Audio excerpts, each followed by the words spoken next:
Okay, Farmer Elwyn. Good morning, boys and girls.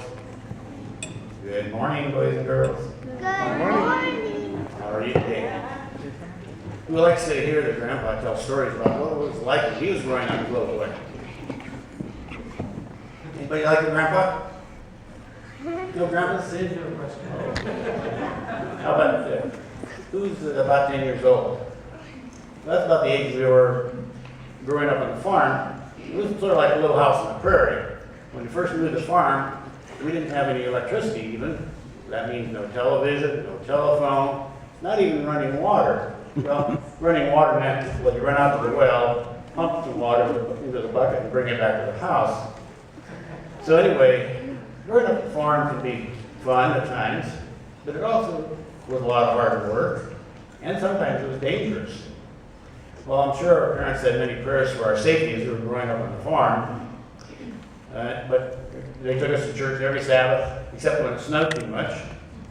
But how is it when your parents claim the promise in the Psalms that says, "He shall give his angels charge over thee to keep thee in all thy ways"? Does that mean that God keeps little boys and girls from doing bad things that might hurt themselves? Yeah.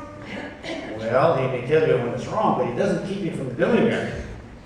So one of the things on the farm there, since we didn't have phone and running water, was we had to be careful that you don't play with matches, you don't play with fire. Unless you're lighting the stove, which is a wood-burning stove, you had to go out and get the wood, come in, bring it in, and start a fire in the stove. But you weren't to play with matches otherwise. One day when I was supposed to be working, I thought, well, I had some matches in my pocket. Let's see, what can I do? I got a quart jar, a quart-sized jar, and I filled it full of gasoline. Ooh, something you should never play with, especially if you have matches. But because I knew it was wrong, I said, well, I'll hide in this little trailer here, and nobody will see me. Can you get away from your guardian angel where he can't see you? No. No. Well, I had the match, I got the match out. I lit the match, and I was sort of disappointed. The flame was only about this high. But then the voice inside me said, hey, you better put that out.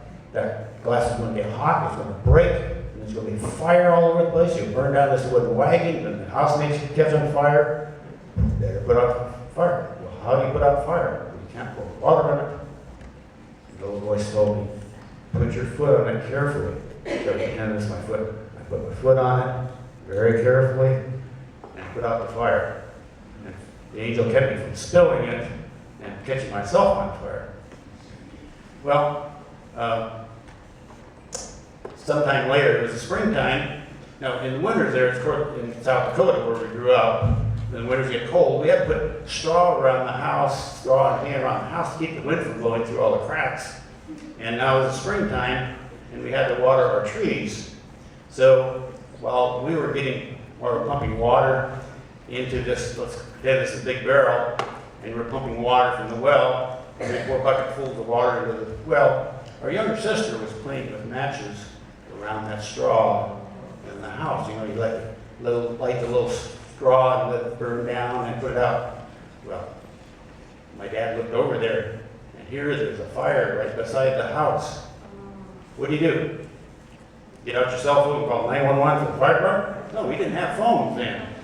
And the fire department's 10 miles away. It'd be cinders before we got the fire department there.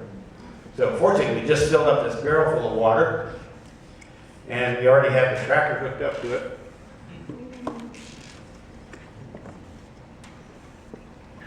So we had the tractor hooked up, and my dad drove the tractor over by the house, and so you buckets of water to put out the fire before it burned down the house. So unfortunately, it just scorched the paint. But the angels were protecting us by having us ready for that time when our sister did something bad. They were matches. Well, another time, my twin brother, who was sitting right over there, and I were supposed to go to the out in the field to hook up the rake, and I'm supposed to be driving, And my twin brother Harlan was supposed to be coming along. So he gets on the tractor with me there. There's a rule, nobody rides along for fun. Well, my younger brother Dale said, well, I want to go along too. Well, you're not supposed to. So he gets on. Now what happens when you have 3 boys on a tractor? Trouble. Well, I'm driving alongside these trees there, out to the field to get the rake, and then Dale started pushing on the clutch on this side to slow it down. And then I'm pushing brakes on that side, that's making sure. And I'm trying to drive the tractor carefully down the road. And then he'd push this one, and they'd push that, and then pull the lever over here, or do something there. After all, I got angry. And what do you call it then? Have you heard of road rage? Road rage is when you get angry and you don't think about what might happen when you do something suddenly. Well, I said, well, I'll show these guys. I slammed on the brakes and we went skidding to a halt. My brother was not hanging on, and what happened? He fell down right there. And we're skidding. It must have been the hand of an angel that kept this tire from turning as we skidded along and pushed him until finally came to a stop, right against his legs. After we see the tire marks on his leg. But he was able, it didn't hurt him much, and fortunately didn't break any bones. So he was able to get back on. This guy gets off and goes back home. And I get to ride on the rake there in the dust while my brother drives the tractor. So anyway, what we learn here is, God doesn't keep us from doing bad things, but he does promise that all things work together for good to them that love God.